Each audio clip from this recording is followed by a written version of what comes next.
Hi everyone, welcome to this lesson where today we're talking about parts of similar triangles.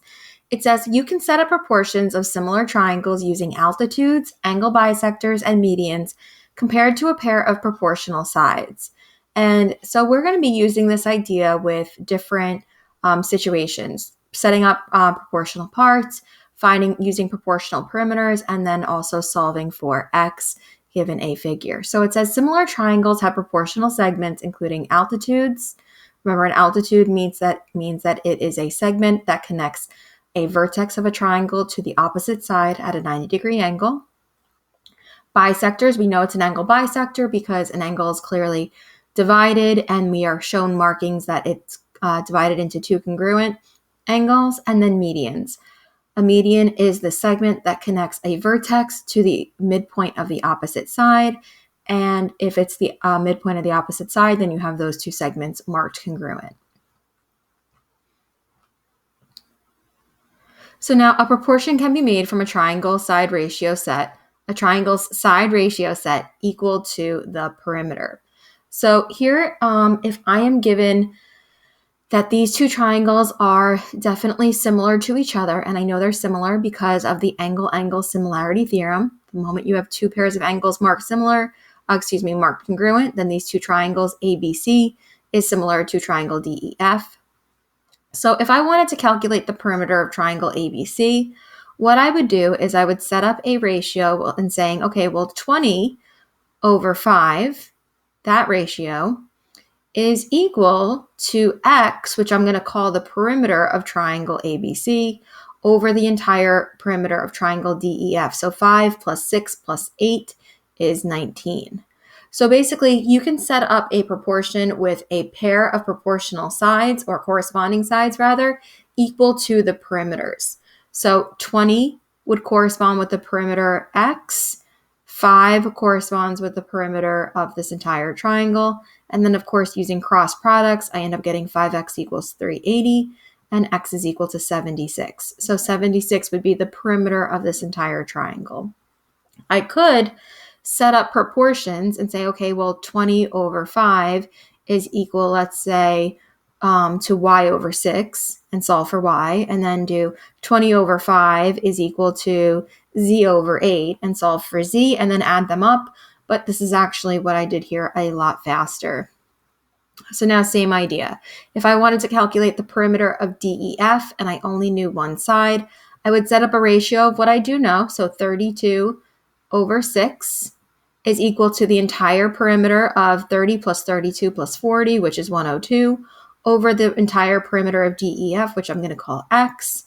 Use my cross products, and then be able to solve.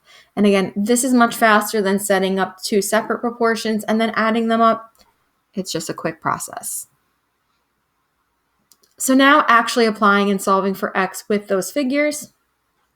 So 20 over 5 is equal to x over 4.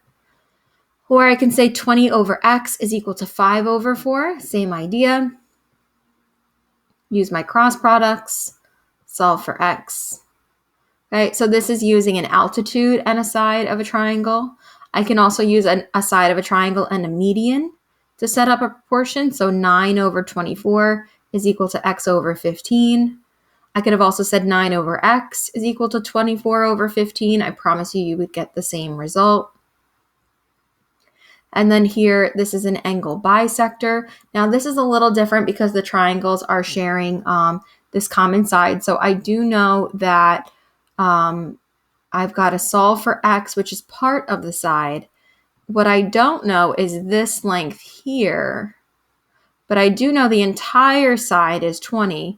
So what's left over is actually 20 minus this length of x.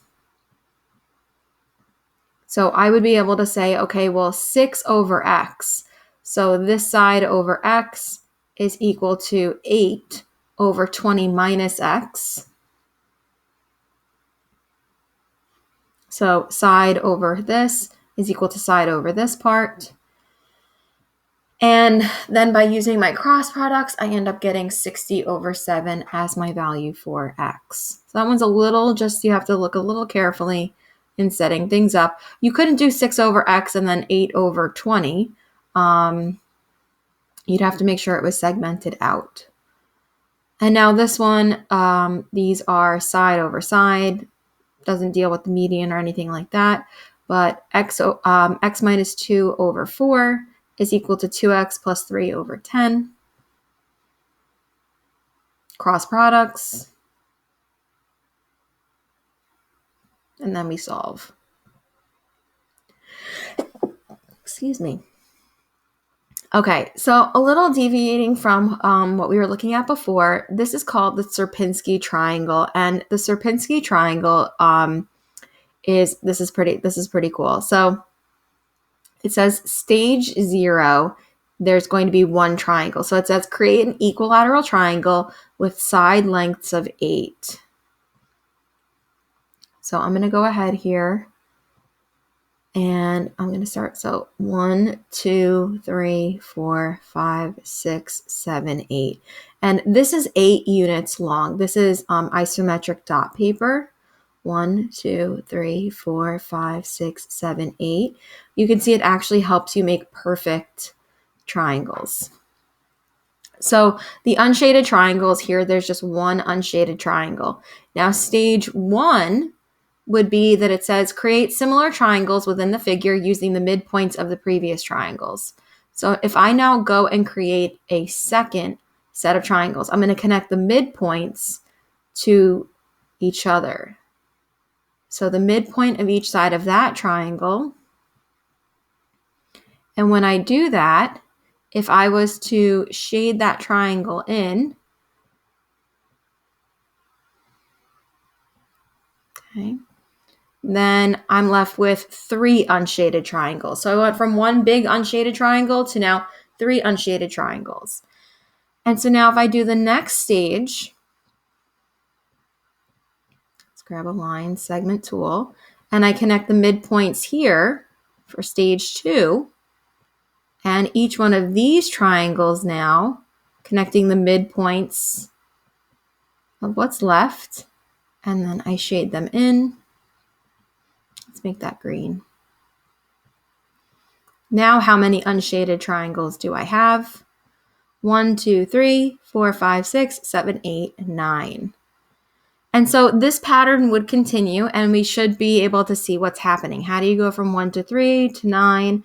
Well, every triangle is getting broken up into 4 triangles, but one of them is shaded in. So every triangle, unshaded triangle, is actually getting broken up into 3 unshaded triangles. So basically, we are just multiplying by 3. And I can continue drawing them, but this is what they end up becoming. Stage 3 would give me 27 unshaded, stage 4, 81, and so on. So this is the Sierpinski Triangle. Now, Pascal's Triangle says complete the missing parts of the triangle by finding the sum from the 2 numbers above it, then find each row's sum. So row 1, there's only a 1 here. So the sum of that row is just 1. Row 2, there's a 1 and a 1, so the sum is 2.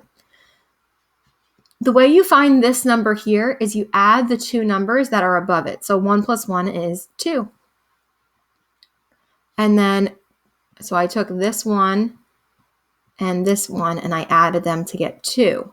And so now the sum of this row, 1 plus 2 plus 1, is 4. Now I take 1 plus 2 to get this number, 3. 2 plus 1 to get this number, 3. And then I always have a 1 at the end. The Pascal's triangle always has 1s at the end. And so then if I find the sum, okay, the sum of this row, 1 plus 3 plus 3 plus 1, ends up giving me 8. Can you see what's happening in this pattern? So next one, it would be 1, 4. 1 plus 3 is 4. 3 plus 3 is 6. 3 plus 1 is 4. 1 plus 4 is, 3 plus 1 is 4. So 1 plus 4 plus 6 plus 4 plus 1. Well, 6 plus 4 is 10 plus 6, that's 16. I think you can totally see what's happening here. This next row would become 5, 10, 10, 5, 1. If I add that up, it's 32. 6, 15, 20, 15, 6. If I add those up, I get 64. And then the last row, if I continued it, 7, 21, 35, 35, 21, 7, I get 128. And what's happening in Pascal's triangle is that the sum of the rows is just to the power of 2, which is pretty cool. Okay. They're multiplying by 2 rather. So thank you so much for watching. I know there's a lot of information in this video. I hope it helps. Bye.